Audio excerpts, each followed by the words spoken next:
দুরুদ সালাম বিশ্ব মানবতার মহান শিক্ষক, যার মধুর মিষ্টি নাম মুহাম্মদ রাসূলুল্লাহ, সকলে বলি সাল্লাল্লাহু আলাইহি ওয়াসাল্লাম।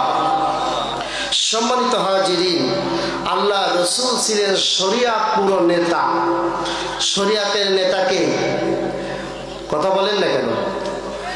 শরিয়াত পুরো নেতা ছিলেন আল্লাহ। এখন যদি কোনো ব্যক্তি বলে যে আমি তো শরিয়াত মানি না, তাহলে তার ঈমান মনে হয় বেড়ে যাবে। কথা বলেন না কেন? আপনার ঈমান বাড়বে না ঈমান থাকবে না? ঈমান থাকবে না। সুতরাং শরিয়াত পুরো নেতার ইত্তেবা করা এটা আমাদের জন্য সুন্নত না নফল? একটু ভেবে চিন্তে বলেন। শরিয়াত পুরো নেতার ইত্তেবা করা গোটা মুসলিম জাহানের জন্য, মুসলিম উম্মার জন্য নামাজের থেকেও বড় ফরজ। আরো আসতে বলেন, ঠিক কথা ঠিক কিনা? সুতরাং শরিয়াত যে ব্যক্তি মানে না, তার সাথে মারফত থাকে না, শরিয়াত থাকে না, কোনো কিছুই থাকে না। সুতরাং আমরা শরিয়াতের নেতাকে ইত্তেবা করব। লাকাদ কানা লাকুম ফি রাসূলিল্লাহি উসওয়াতুন হাসানাহ।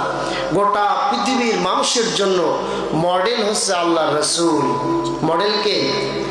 শাহরুখ খান আমাদের মডেল নয়, শাকিব খান আমাদের মডেল নয়, সালমান খান আমাদের মডেল নয়। আমাদের মডেল হলো বিশ্ব নবী মুহাম্মদ রাসূলুল্লাহ। কথা ঠিক কিনা? সে রাসূলকে আল্লাহ পাক গোটা পৃথিবীর শরিয়াত পুরো নেতা করেছেন। রাসূল যদি কোনো বিষয় হা বলতেন, আল্লাহ পাক সেটাকে হালাল করতেন। রাসূল যদি কোনো বিষয় না বলতেন, আল্লাহ পাক সেটাকে হারাম করে দিতেন। সুবহানাল্লাহ। রাসূল নিজের জীবন থেকে, নিজের কলব থেকে কোনোদিন কোনো কথা মন গড়া কোরআন ও হাদিসের ভিতরে কি দিয়েছেন? চালিয়েছেন? কিন্তু আজকে এক শ্রেণীর বহু আলেম আছে, বহু মুফতি আছে, মুখে যা আসে তাই বলে। কথা ঠিক কিনা? মুখে যা আসে তাই বলা যাবে না, কথা সচেতনের সাথে বলতে হবে। একটা কথা যদি ভুল হয়, সেই ভুল মেসেজ যদি একটা জাতি পায়, আর সেই জাতি যদি মেসেজটি অনুগ্রহ করে, ইত্তেবা করে, অনুসরণ করে, তাহলে যেই আলেম, যেই উলামা, যেই ব্যক্তি ফতোয়া দিয়েছে ওই ব্যক্তির গুনাহ হবে। কথা ঠিক কিনা? আলেমদের ঐক্য মানে গোটা জাতির ঐক্য, আর আলেমদের পৃথক মানে গোটা জাতির পৃথক। কথা বলে ঠিক কিনা?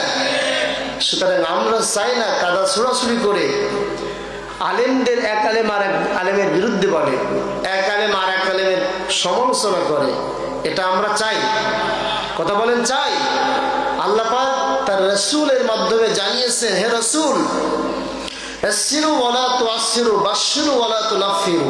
তোমরা ইসলামকে সহজ করো, কঠিন করো না, বিতর্ক করো না, উত্তম পন্থা অবলম্বন করো না। বলি সুবহানাল্লাহ। ইসলাম সহজ করতে হবে। কি করতে হবে? ইসলামের ভিতরে দুইটি বিধান, একটা নরমাল আর একটা কঠিন। আপনি মানবেন কোনটা? একই বিধান, কিন্তু একটা সহজ একটা কঠিন। আগে মানবেন কোনটা? সহজটা মানতে হবে। আগে কোনটা মানবেন? সহজটা। দেখবেন যেই বিষয়ে ইখতিলাফ হচ্ছে ওই বিষয়ে আপনার মানার দরকার নাই। ইখতিলাফ হবে, ওই বিষয়ে আপনি এক সাইডে রেখে দেন। আপনার কথার সাথে আর এক আলেমের কথা যদি মিলে যায়, সেই বিষয়কে আপনি অনুসরণ করেন। বলি সুবহানাল্লাহ। সুতরাং আজকে যদি আমরা ঐক্যবদ্ধ হয়ে, গোটা আলেম জাতি, গোটা মুসলিম জাতি ঐক্যবদ্ধ হয়ে এক প্ল্যাটফর্মে থেকে যদি আল্লাহর কোরআন প্রতিষ্ঠা করার জন্য আমরা কাজ করতাম, আল্লাহর কসম করে বলি 24 ঘন্টার ভিতরে আল্লাহর কোরআন সমাজে প্রতিষ্ঠা হয়ে যেত। কথা ঠিক কিনা? সুতরাং আজকে আমরা ঐক্য না, এজন্য গোটা জাতি ঐক্য হতে পারে নাই। কথা কি বাড়ায় বললাম? ঠিক আছে, ভুলটা আমাদের। আমি বলি যে ইসলামকে ঠেকিয়ে রাখার জন্য, ইসলামকে স্তব্ধ করার জন্য সাধারণ মানুষের আর দরকার নাই, এক শ্রেণীর টুপি দাঁড়িয়ে যথেষ্ট। কথা ঠিক কিনা বলেন? কেননা আমরা যে ওসিয়াত আপনাদের করি, সে ওসিয়াতের আমল আমরা অনেকেই করি না।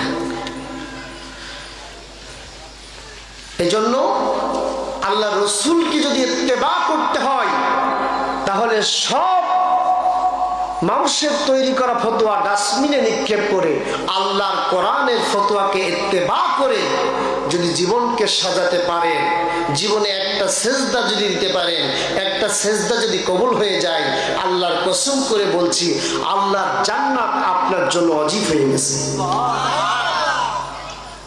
ইত্তেবা করবেন কার? আল্লাহকে, তার রাসূলকে এবং এক শ্রেণীর ইনসাফকারী আলেমদেরকে। বলি সুবহানাল্লাহ। কিন্তু আমাদের ভিতরে অনেক ভালো আলেম আছে না নাই? কথা বলেন। রাসূল বলেছেন, দুই শ্রেণীর ব্যক্তির জন্য আল্লাহ পাক দুনিয়াকে টিকিয়ে রেখেছেন। নাম্বার 1, এক শ্রেণী যারা শেষ রাত্রে উঠে উজু করে আল্লাহর নামাজে দাঁড়িয়ে যায়, তাহাজ্জুদের নামাজে দাঁড়িয়ে যায়, তাহাজ্জুদের নামাজ দাঁড়িয়ে চোখের পানি ছেড়ে কান্না করতে করতে মুখটা ভিজিয়ে ফেলে, যায় নামাজ ভিজিয়ে ফেলে, আল্লাহর কাছে মুরাকাবা করতে থাকে, আল্লাহর কাছে চাইতে থাকে।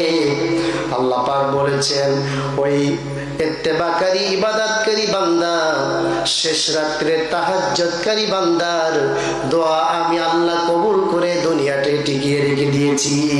সুবহানাল্লাহ। নাম্বার 2, যারা ইনসাফকারী ইমাম আছে, ইনসাফকারী আলেম আছে, ইনসাফকারী বক্তা যারা আছে, তারা আল্লাহর কাছে মুনাজাত করার কারণে, ইনসাফের পক্ষে কথা বলার কারণে আল্লাহ পাক এই দুনিয়াকে টিকিয়ে রেখেছে। আল্লাহু আকবার। সুতরাং আমরা আল্লাহর কাছে পানা চাইবো, আল্লাহর কাছে বলবো, আল্লাহ আমাদেরকে তুমি ইনসাফের পক্ষে কবুল করো। বলি সুবহানাল্লাহ। কথা কি আমি ধীর গতিতে বললে আপনাদের অসুবিধা হবে না তো? আস্তে আস্তে আমি আলোচনার ভিতরে প্রবেশ করছি, আল্লাহ আমাকে তৌফিক দান করুন। সম্মানিত হাজিরিন, সুতরাং আমরা আল্লাহর কোরআনের ইত্তেবা করব, কোরআনকে অনুসরণ করব। এই কোরআন সাধারণ কোনো কিতাব নয়, এই কোরআন হচ্ছে মহাবিশ্বের মহাবিস্ময়কর কিতাব। এই কোরআনের কাছে যদি আপনি আসতে পারেন, আপনি জিরো, আপনার কোনো মূল্য নাই, কোনো দাম নাই, আপনি একেবারে জিরো একটা মানুষ, কোরআনের কাছে এসেছেন, কোরআনের বরকতে, কোরআনের নূরে আলোকিত হয়ে গোটা বিশ্বব্যাপী আপনি হিরো হয়ে যাবেন। সুবহানাল্লাহ পড়বেন না? সুতরাং কোরআনের কাছে আসার দরকার আছে না নেই? জোরে বলেন, আছে না নেই? কোরআনের কাছে আসতে হবে।